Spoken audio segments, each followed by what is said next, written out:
Hello, Oven. Fuck. Oh my god, I'm so sorry. Hello, everyone. It's Percival here. We're going to be discussing some of WildWorks' cultural insensitivity in this video. I know I'm not exactly the best person to be discussing this sort of thing since I'm white and British. But it has been it's been listed out here in this Google document and explained. So first off, Headdress and Feathers. WildWorks has added a headdress and head feather to Animal Jam Classic since November 2010. Although the headdress has been supposedly completely discontinued, note the air quotes, by Animal Jam HQ, as in you cannot own it from anything, but the ones that already exist have not been removed. The head feather has not been confirmed to have been discontinued. Despite claiming to have removed these items, they're still in Animal Jam Playworld and are still in stores.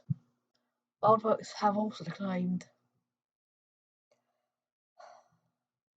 WildWorks has also claimed to have spoken with native tribes about what to do with the items, but there's been no proof whatsoever whether or not this was true.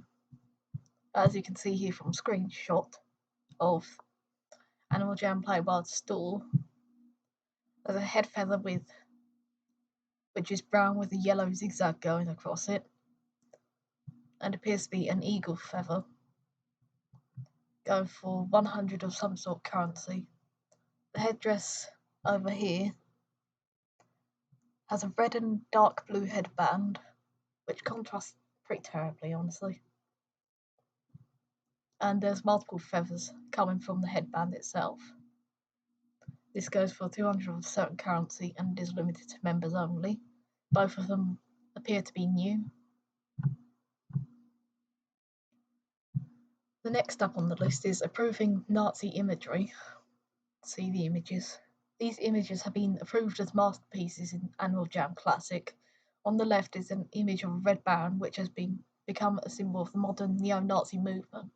To the right is an image of a car with a Confederate license plate. The Confederate States of America were formed to preserve slavery, and the Confederate flag is a symbol of racism, specifically against black people in the United States.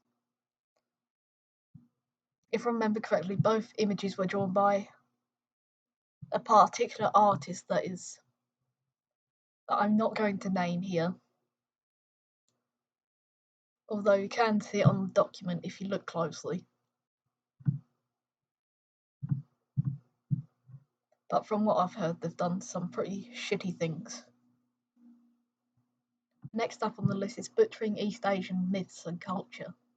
The Kirin in fer.al does not look like an actual Kirin from East Asian myths. It's mostly just a unicorn that doesn't take any inspiration from the actual myth at all. In addition, the food that the Maya folk eat, pheasant feet, eyes, bone broth, etc., are directly based on Southeast Asian foods and are bashed and considered gross by other species, including the playa. WildWorks has also ignored people of colour or Asian players who have felt uncomfortable with the way their foods are portrayed.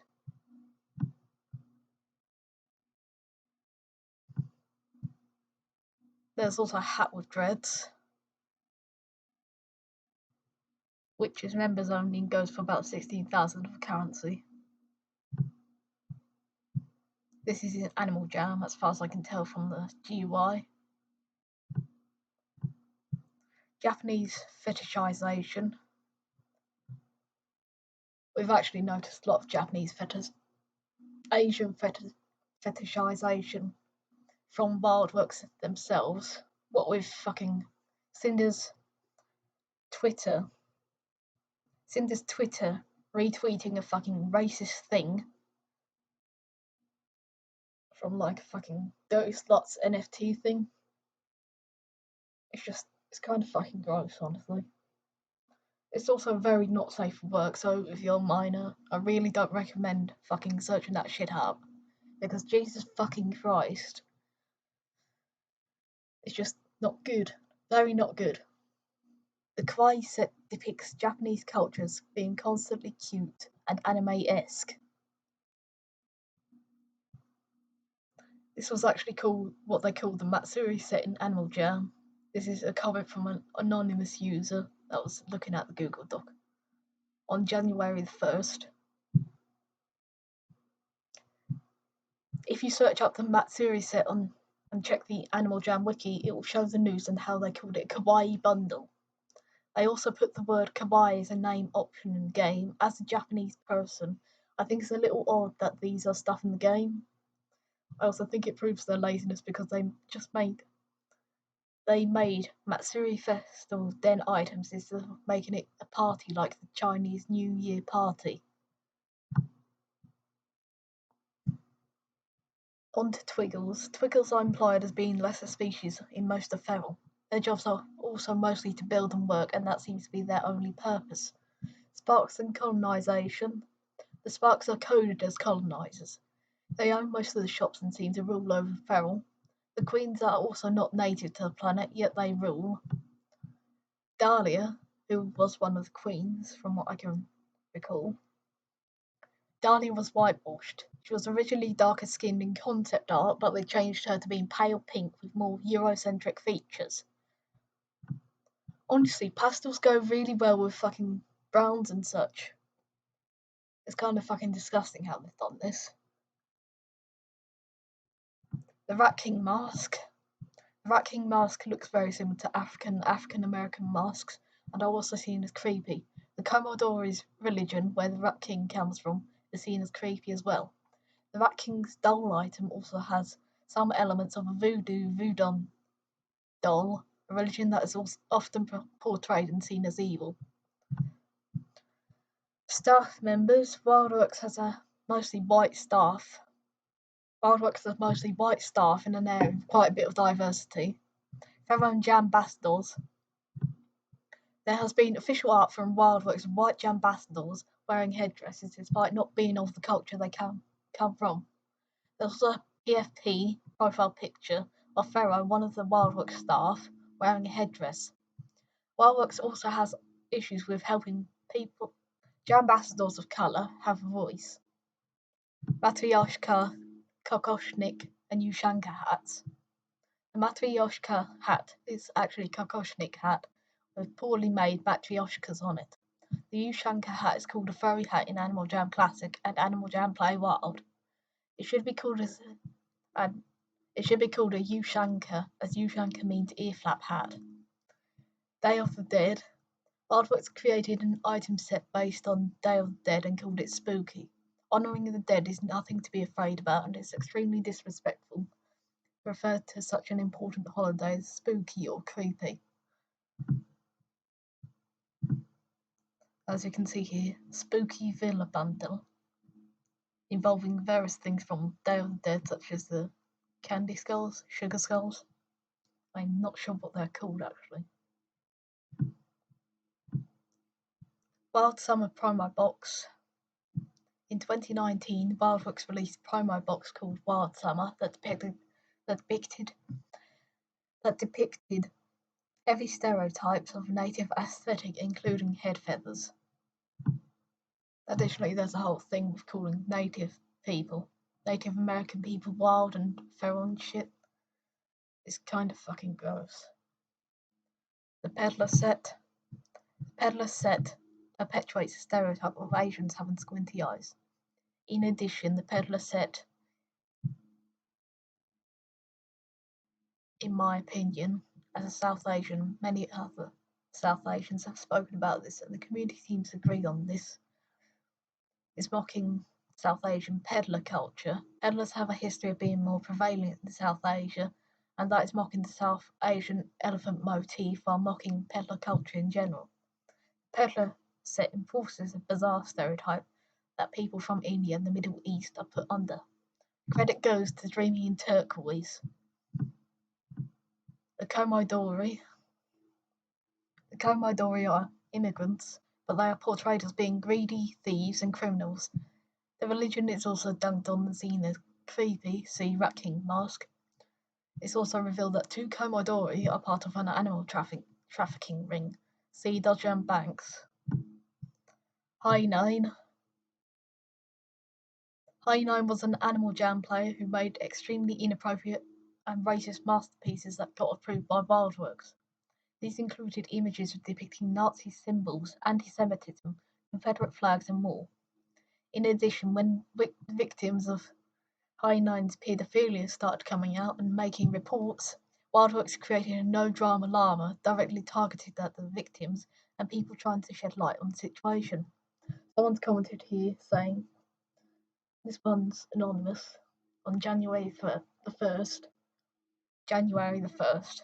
Yeah. He also drew kind of inappropriate art of a 12-year-old. I still see masterpiece copies and I find it quite disgusting. Also, circus masterpiece is no joke. These masterpieces are approved by real people and it just puts me in awe of how these masterpieces were approved. Sure, his art is good, but not on a platform made for literal children. No matter how much proof is shown, Animal Jam, or WildWorks, rather, gives literally zero shits. The Kaikoura set. This is clearly ripped from Polynesian culture, and this shows the Kaikoura crown, which is marked as a cool item, Kaikoura cuffs, Kaikoura lei, which is marked as cool, Kaikoura mask, which is marked as cool, Kaikoura skirt, and Kaikoura tail bouquet. I do apologise if I've butchered the pronunciation of that.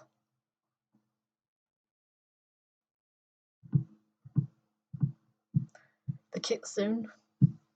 The feral description of kitsune is a kitsune common stereotype of just being playful and mischievous. Kitsune are fox spirits and they're neither good nor bad. They also don't have the same personalities. Some kitsune are messengers of Inari, a kami/god, and offerings for them are left at Inari shrines. Kitsune are very knowledgeable and are interested in humans, so they can usually be found either tormenting humans or protecting them. The appearance of kitsune depends on the kitsune itself, but horns/wings and other features similar to those don't actually appear on kitsune. Kitsune don't have horns or wings. Kitsune can have many powers, but they don't have nature or flower powers. Kitsune most commonly have fire-related and shape-shifting/possession powers. This information came from Yuki Muse and Asta Maha from this document, which I believe might be the misrepresentation of Fel's Shinigami. No, actually, that document goes over the misrepresentation of Fel's. Shit. I really fucking love having a fucking stutter. Really gets my gears going. Golly. That document goes over the misrepresentation of feral Shinigami and Kitsune. And this was written by two people, a Filipino and a Filipino/Japanese person who both follow Shinto, the religion that Shinigami and Kitsune are from. The Shinigami. The feral description of Shinigami implies that Shinigami are alive when actually they're dead and only dead. Shinigami are death spirits/gods that are only concerned with leading people to their deaths. They usually drive people to wanting to die or possess them to lead people to their deaths. Some Shinigami are deceased people with malicious intent and can also be people who can't pass on until they kill someone. The feral description is treating it like it's some cute aesthetic and can very easily be idealizing suicide and death in general. There's none of the finding purpose thing. Shinigami do not have specific appearance because people can't see them, but they're most commonly portrayed as rotting and corpse-like. Since they can possess people, they can also appear more human-like to people, but they're just stealing the person they possessed and their appearance. They also obviously are not brightly coloured because they're death spirit, and that would not help them blend into the environment.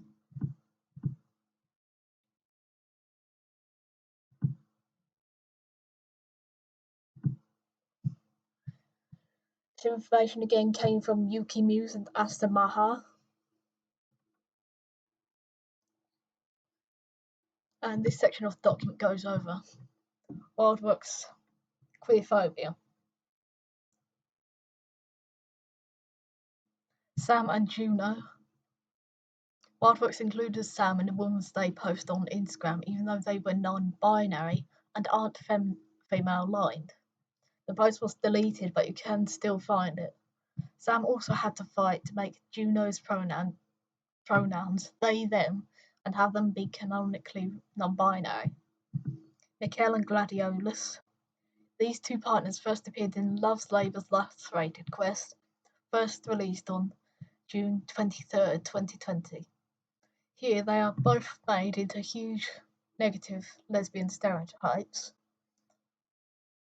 The youthful lesbian and sword lesbian, with one lesbian being extremely obsessed with her girlfriend and the other is interested in swords and staffs. Gladiolus is also obsessed with anime and musicals, and her name is a lesbian symbol. This is essentially the same as naming your lesbian characters Violet and Sappho. Brody's pronouns were originally implied to be bro, bros, bro self. It was originally a joke, but as Brody was possibly the only character in game with xeno pronouns or neo pronouns, and possibly the only character in popular media at all, it is in poor taste. Dodger and Banks. These two Commodori are the only canon men loving men characters in fer.al. They are depicted as criminals and thieves, which plays into the stereotype of gay men being violent, untrustworthy, and even pedophiles. They are also animal traffickers, which heavily plays into the gay men are pedophiles/traffickers stereotype. NB characters. Nearly all non-binary characters are portrayed very weirdly. Luca is a cult leader and is clearly gaslighting the village in the Blood Tundra. Lumi and Veri, who are both non-binary, fill into the weird and creepy kids trope, and Kino is a gambler. The only non-binary characters that aren't portrayed problematically are Latchkey and Bellamy. Pride flag masterpieces. WildWorks has refused to accept any pride flag masterpieces, however they have allowed Nazi symbols, Confederate symbols, fetish art and more. This is obviously tying in with I9 shit.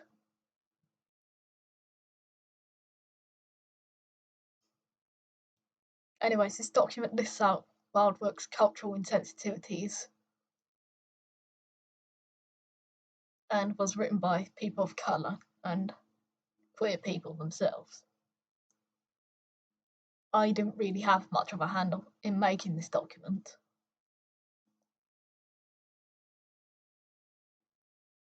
So I would like to extend support to people affected by this. Hence why I made this video. Apologies for the weird pauses and such. I have a bit of a stutter. Anyways, I'll be seeing you in the next video. There's still more things to cover.